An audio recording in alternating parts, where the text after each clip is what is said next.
আসসালামু আলাইকুম, সবাই কেমন আছেন? আশা করছি সবাই ভালো আছেন। আজকে রান্না করছি আমি খিচুড়ি।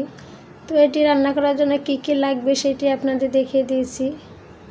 নিয়েছি চাল, সিদ্ধ করা আলু, 2 রকমের ডাল, মসুরির ডাল, মুগ ডাল, আদা রসুন বাটা, নিয়েছি গরম মশলা, জিরার গুঁড়া, হলুদ, নিয়েছি মিষ্টি কুমড়া, মাসকলাইর ডাল, নিয়েছি টমেটো। এবার আমি একটি পাতিলে দিয়ে দেব চাল, দিয়ে দিয়েছি মিষ্টি কুমড়া, ডাল, আলু, মাসকলাইর ডাল, টমেটো, কাঁচামরিচ দিয়েছি, পেঁয়াজ। এবার দিয়ে দিয়েছি আদা রসুন বাটা, হলুদ এবং জিরা, দিয়েছি তেজপাতা, গরম মশলা। এবার দিয়ে দিচ্ছি পরিমাণ মতো লবণ এবং দিয়েছি তেল। এইগুলি দিয়ে আমি ভালোভাবে মেখে নিয়েছি। এখন দিয়ে দেব পরিমাণ মতো পানি। পানিগুলি দিয়ে আমি এটাকে চুলায় বসিয়ে দিব। তো দেখুন আমি চুলায় বসিয়ে দিয়েছি। ঢাকনা খুলে আমি দেখি বলক চলে এসেছে। আমি একটু ভালোভাবে নাড়াচাড়া করে দিচ্ছি।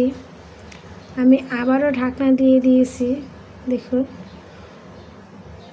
ঢাকনা খুলে আমি আবারও এটাকে একটু ভালোভাবে নাড়াচাড়া করে দেব যাতে নিচে না লেগে যায়।